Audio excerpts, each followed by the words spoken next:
शान से पूछे ली फूलवतिया अंजुरिया कहिया होई अंजुरिया कहिया होई अनसाइल दुख के उमिरिया अंजुरिया कहिया होई अंजुरिया कहिया होई।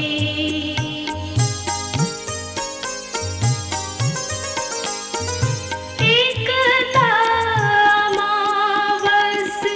दूजे भादवरिया दोहर दर्द के दयार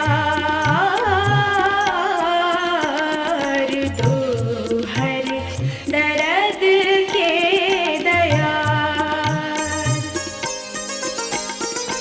दियारी भुलाए डगरिया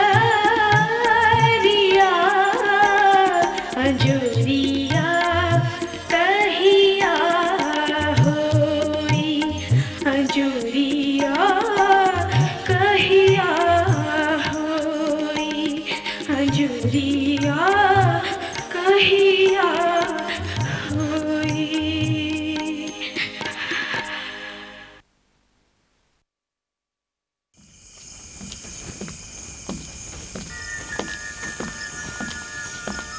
अरे फूलबतिया कैसे मारू अब तारा के मालकिन कही कि तुझे कहूँ हमरा के नीक लागे सोची ले कि तहरा में अब पाठक बाबा में कितना फर्क बा। बाकी फूलबतिया हम तहरा से कुछ कहे के चाहत रही हमरा के गलत मत समझिए। बोला फूलबतिया हम जाना तनी तहरा साथे जे भइल उ ठीक ना भइल बाकी ललन के साथ तहरा के इकुल करे के नाते देख कम से कम उनका के कोनो सुख ना दे सकलू तो दुख मत द।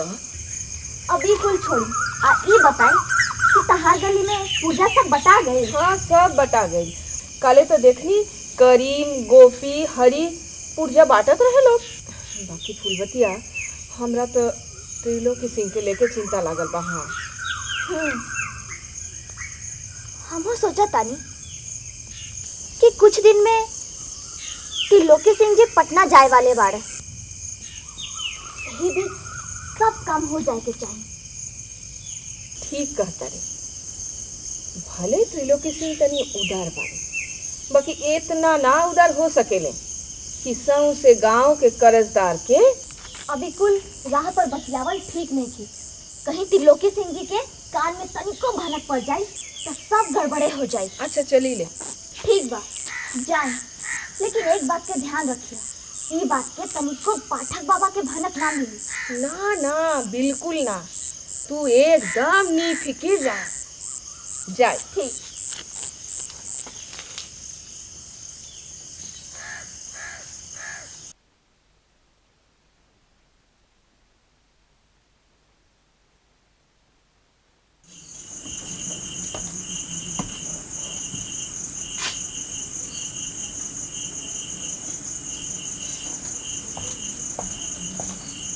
के सुमन तू का बात है? बस यही तरह तारा के उद्घाटन के बेरिया देखनी तो सोचनी कि एक बार बात करी बाकी उद्घाटन के बेरिया सौंसे गांव के लोग जमा रहे तो सोचनी कि तारा से हवेली जाके बात करा। काम के बात करा। आपन सुमन के इतना जल्दी भुला के लो। हमार सुमन होश में बात करा ये मत भूला कि तू कहाँ खड़ा बाड़ा। अगर आज तू वर्दी में ना होता तो ये हवेली में घुसलो भारी पड़ जाई तहरा। तू का चाहिए बाकी फूलबतिया हमरा लगे तहार बेकार के बकवास सुने खातिर समय नहीं थी। जा यहाँ से। तू का जानबू, अरे तू का जानबू कि तहार फैसला से हमार तो जिंदगी बर्बाद हो गई। बाकी ये तो तारा सपना रहे कि हम खूब पढ़ लिख के आपन पैर पर खड़ा हो सके। आज तारा सामने, आज तार सुमन आपन पैर पर खड़ा बा। अभी कुल के कोनो मायने ना रह गई हमार जिंदगी में। हम तहार फुल्लो नहीं, ई गांव के मालकिन हैं, मालकिन। अब हमरा और तहरा में बहुत फर्क पैदा हो गई बा। अगर तू चाह तो फर्क अब यूं खत्म कर जा सकेला। तू कहे के का चाहता रहा? हम कहे के का चाहता नहीं, तू समझता नहीं। इतना हिम्मत कैसे हो गई तारा ई हवेली में दमरी सिंह जी से टकराए के?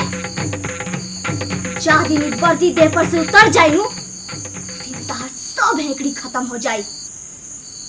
हिम्मत तो हमरा तब हो रहे, बाकी सुमन अभी कुल बकवास से कोनो फायदा नहीं है। आज के बाद ही हवेली में घुसे से पहले एक बार हमरा से जरूर पूछ लिया।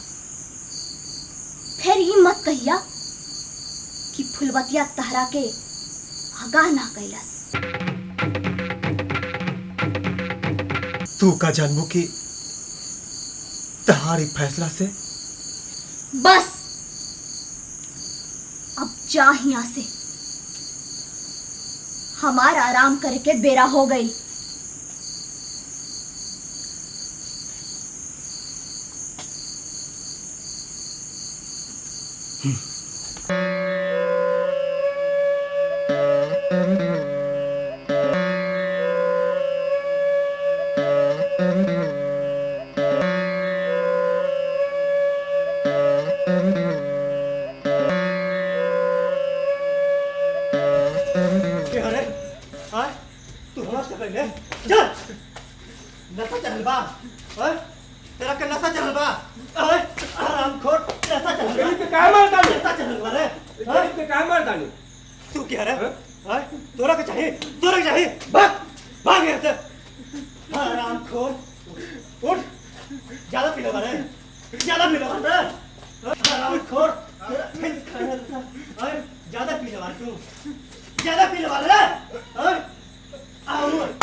इतोरा का हो गई सुमन, इतोरा का हो गई, इतोरा का हो गई सुमन, इतोरा का हो गई सुमन। ई अचानक का हो गई तोहरा? बोला ई का हो गई तोहरा? कुछ ना भालू बंदर भैया, कुछ। सुमन कहीं तू हवेली तो ना गई रहा? बोला हाँ, हम हवेली गल रही, हमरा कुछ समझ में नहीं आई।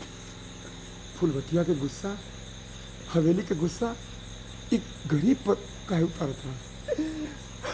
ई ठीक बात ना है। हमरा कुछ समझ में नहीं के। सुमन सुमन सुमन सुमन तहराई वर्दी गरीबन के सेवा करे खातिर मिलल बा, ओकरा पर जुर्म करे खातिर नहीं के मिलल। सुमन सुमन हिम्मत से काम ला सुमन, हिम्मत से काम ला सुमन।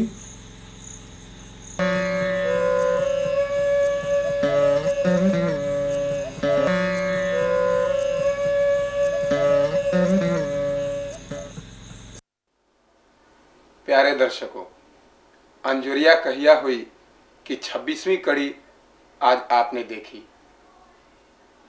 आप तमाम दर्शकों के हम आभारी हैं। आपका जो प्यार स्नेह हम लोगों को पत्रों के द्वारा मिला, उससे हमारा उत्साह बढ़ा, हौसला बढ़ा और हमने अंजुरिया कहिया हुई की 26 कड़ी आपके सामने पेश की। आइए हम एक झलक देखते हैं कि अब तक हमने क्या देखा। अब तक हमने जो देखा, आइए हम देखते हैं उसकी एक झलक।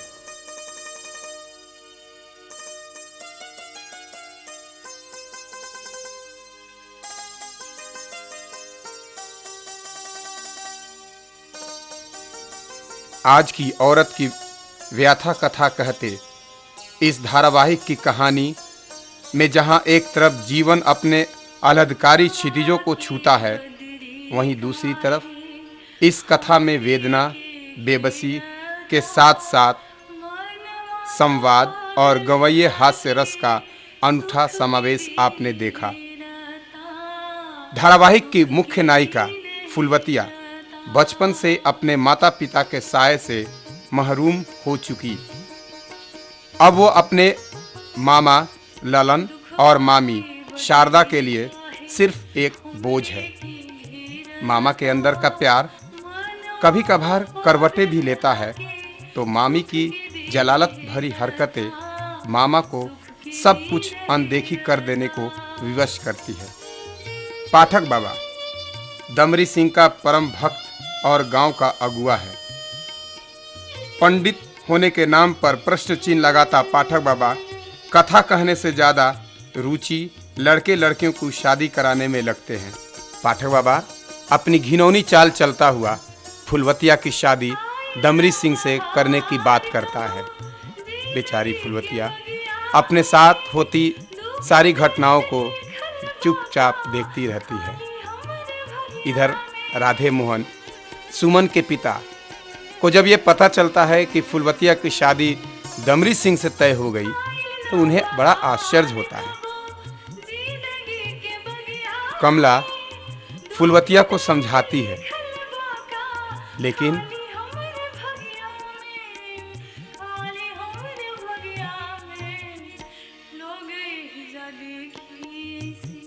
इधर मामा फुलवतिया को अपनी बेटी के समान तो मानता है,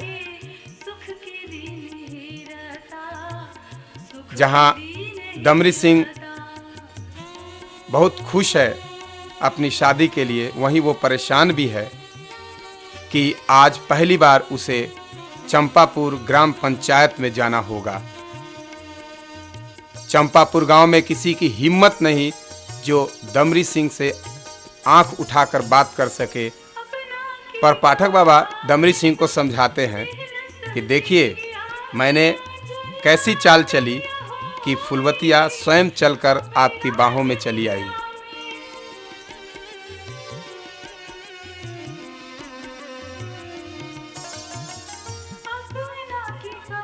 फुलवतिया की शादी दमरी सिंह से हो जाती है, और वो भी फुलवतिया की मर्जी से।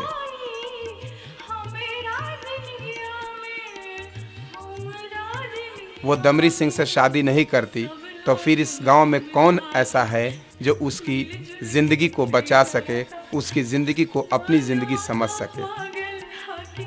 सुहाग रात के समय फुलवतिया जब देखती है कि आज उसकी आबरू नहीं बचेगी, तो वह दमरी सिंह से रोती है, विलाप करती है कि वो अभी उसे छोड़ दे। अभी वो अपने आप को उनके लायक तैयार नहीं की है। पत्थर दिल इंसान दमरी सिंह फुलवतिया को रोते बिलखते देख पिघल जाता है, और वो कहता है कि अगर वो फुलवतिया को उठवा कर मंगाया होता तो उसे कभी माफ नहीं करता। लेकिन आज चौपाल पर फुलवतिया ने उसकी इज्जत, उसकी मर्यादा को कायम रखा है, इसीलिए वो फुलवतिया को वचन देता है कि वह तब तक फुलवतिया को नहीं छुएगा जब तक फुलवतिया स्वयं उसके सामने आत्मसमर्पण नहीं करती।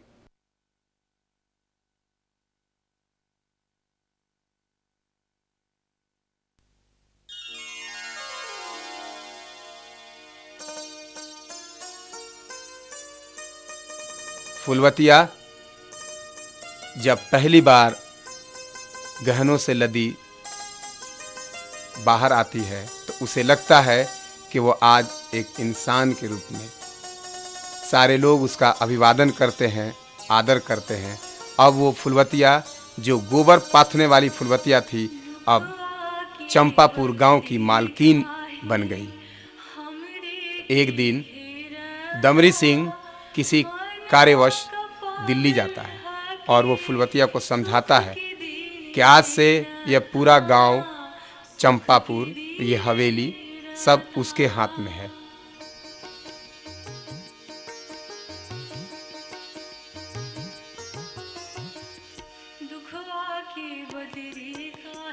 दमरी सिंह के दिल्ली जाते ही फुलवतिया अपनी रणनीति के तहत कार्य करना शुरू करती। वह मुनीम को बुलाती है और बोलती है कि सारे कर्जदारों की बही खाता उसे चाहिए। यह सुनकर मुनीम, लाखन और पाठक बाबा का सर चकरा जाता है कि आखिर ये फुलवतिया चाहती क्या है। वो मुनीम को बोलती है कि पूरे कर्जदारों की अलग अलग एक पुर्जा बनाए जिसमें वो पूरा जानकारी दे कि किस व्यक्ति के पास कितना कर्जा बाकी है और कितना उसने चुकाया है। ये लोग समझ नहीं पाते कि फुलवतिया आखिर चाहती क्या है।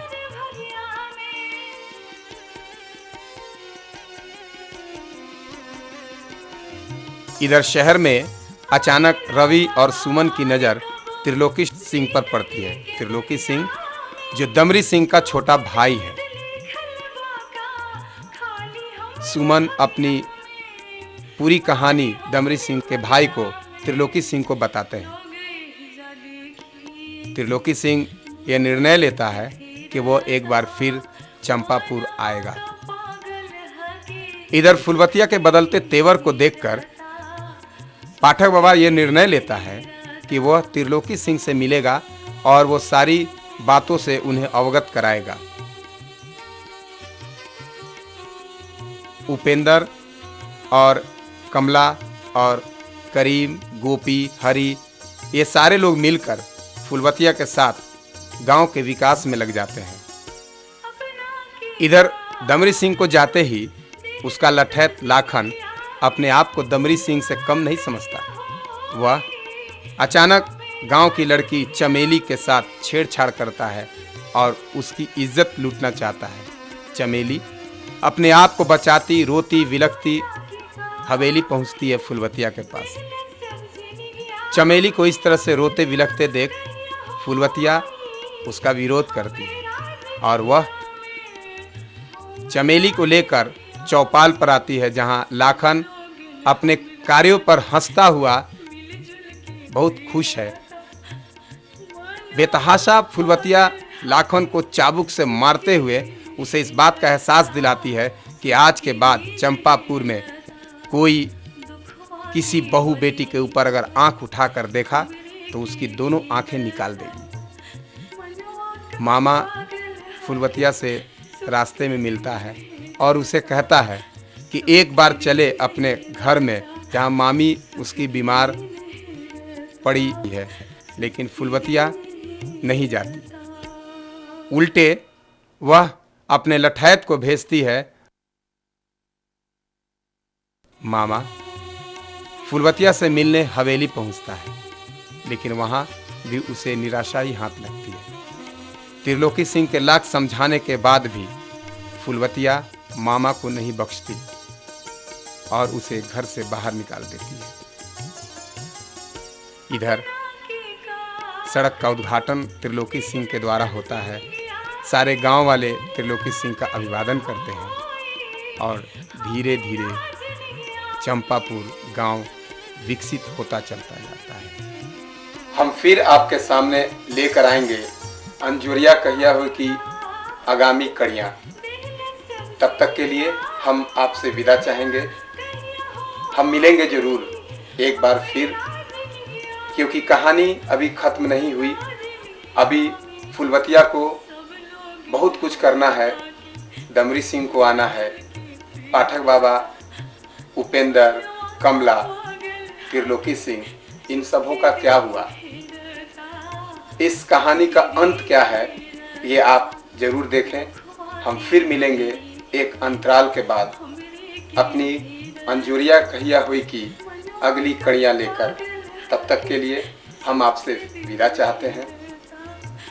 हमें विश्वास है कि आपका जो प्यार, जो स्नेह हमें मिला है, वही खींच लाएगा एक बार फिर पटना दूरदर्शन के इस स्क्रीन पर। हम फिर आएंगे अंजुरिया कहिया हुई की 26वीं कड़ी लेकर। तब तक के लिए हम विदा चाहते हैं। आइब, हम सब आइब, एक बार फिर आइब और रउआ के देखाइब अंजुरिया कहिया हुई। धन्यवाद।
अंजुरिया कहिया हुई की ये कड़ी आपको कैसी लगी, हमें जरूर लिखें।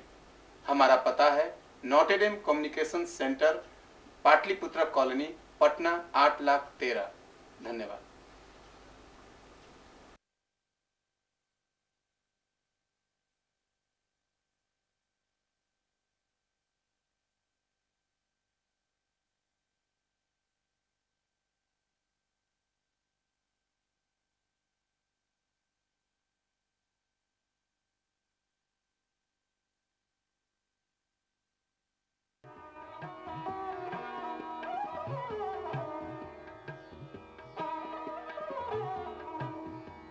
नवंबर 2000 में बिहार बंटकर बिहार एवं झारखंड राज्य में विभाजित हो गया। इस भौगोलिक एवं भौतिक विभाजन का गंभीर आर्थिक कुप्रभाव बिहार राज्य पर पड़ा है।